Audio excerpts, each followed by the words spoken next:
All right, so we're on the road right now. I'm on my way to go hopefully pick up the cheapest CBX on Facebook Marketplace at the moment. The cheapest running and riding, fully gone through CBX on the market as far as I know. Now I'm paying $8,000 for this bike. It's a 1979 naked CBX, which also adds to the value. But even I think for full fairing bikes, this just might be the cheapest one out there. So I found this on Facebook Marketplace. I've been going back and forth with this guy for about 2 years now. So the guy originally wanted $15,000 for the bike, or even $16,000 maybe. And the ad was really poorly done. It didn't showcase the bike well at all. I've already seen the bike about a year ago, 2 years ago at this point. And hopefully we're gonna secure it today. Now, he had it listed for $16,000, dropped it to $14,000. Now it's down to $12,000. I got him down to $9,000 through DMs, and I'm hoping to show up. And once you show up, you have cash in hand, you can point out all the flaws the bikes have and hopefully walk away with a good deal. So if there's another clip beyond this one, we got the bike. So hopefully I'll see you guys in a minute and I'll keep you posted. All right, we're back with another one. As you can see from the title of this video, we went ahead and picked up the cheapest CBX on Facebook Marketplace. It might be the cheapest running one in the country as far as I know. So without further ado, here is the old girl. A 1979 Honda CBX. Now you could find the full fairing bikes a little bit cheaper. This is the naked version, the 1979, most desirable year. So these go for quite a bit more money. But this is the cheapest running riding CBX maybe in the whole country at around $8,000 US. Now I bought it with a spare tin set, so really I got it for less than that. But let's get this thing unloaded off the truck and see how she sounds. So here we got her off the trailer. Let's go ahead and fire her up. So one of the things I have to address is we could flip the key on and hold the starter button, but it does nothing until you tap the side cover here. Try to hit it with my knee.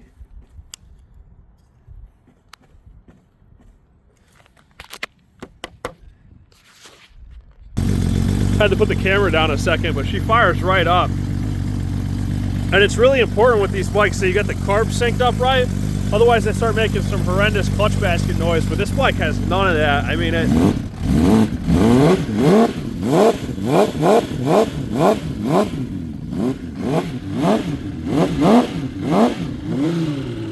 Choke off.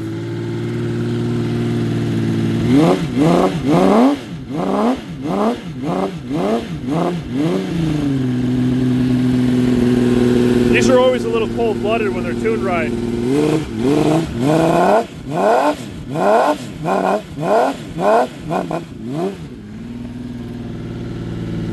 Still cold, only had it on a second. But even at a low idle, this thing it's such a quiet motor. For having 36,000 miles, this thing just runs like a top. It really runs great.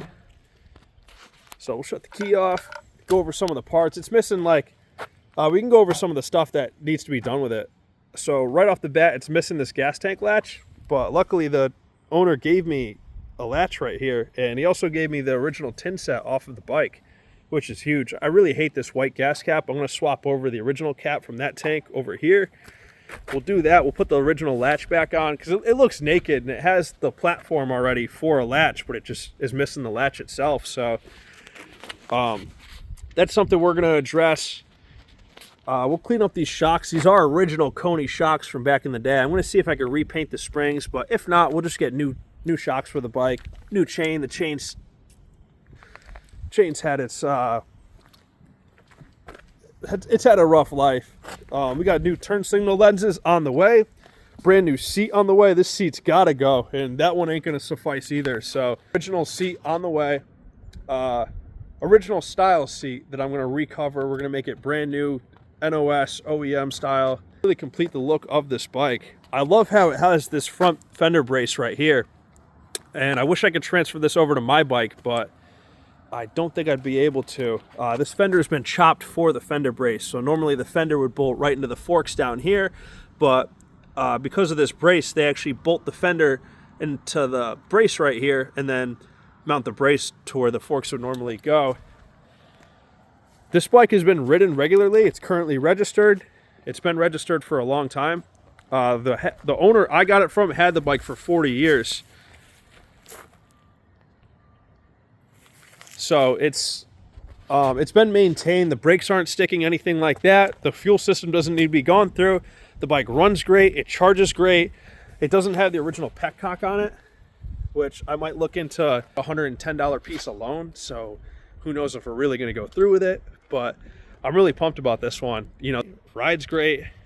No issues with it. Tires are a little aged on it, but have plenty of tread. They're not dry cracked or anything like that. So, man, I'm pumped about this one. Cheapest CBX in the USA. Cheapest running and riding CBX in the USA.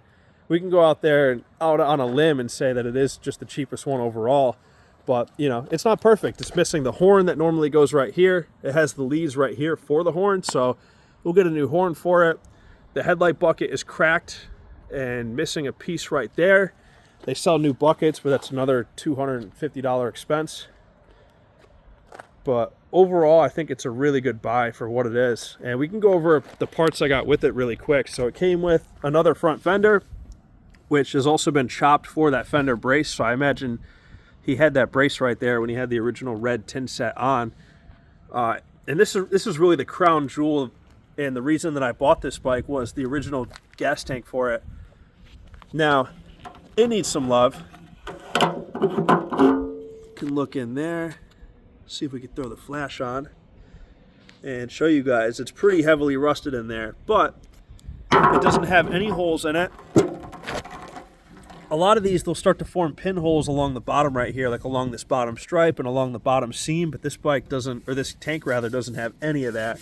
So this is going to be the candidate for my Turbo CBX, which is coming up. Turbo kit's almost done with it. Now, I went to actually restore the original tank. Let me show that to you guys.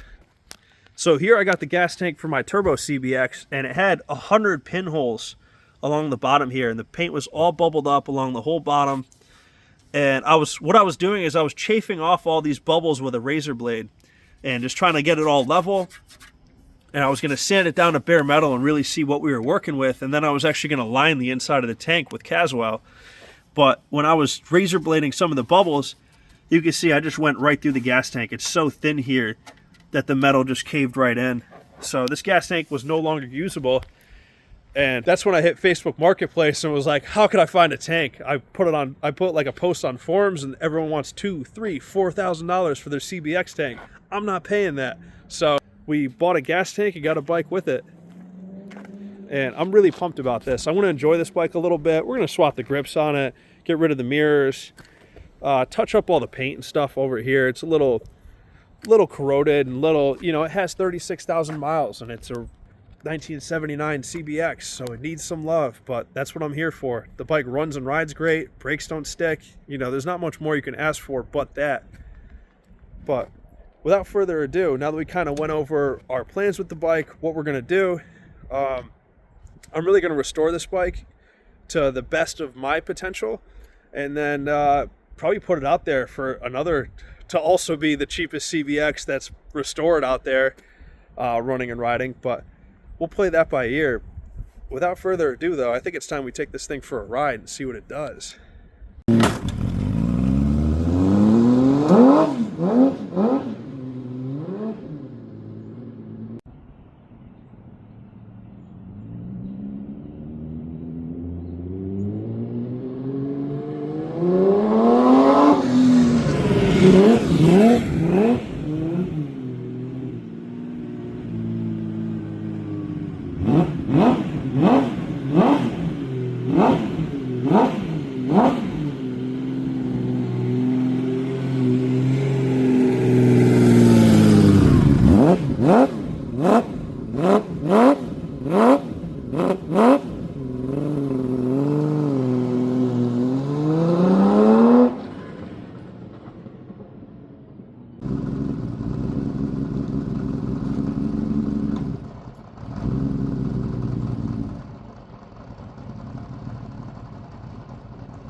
Thank you guys for watching. If you want to see more than this, you know where to find it.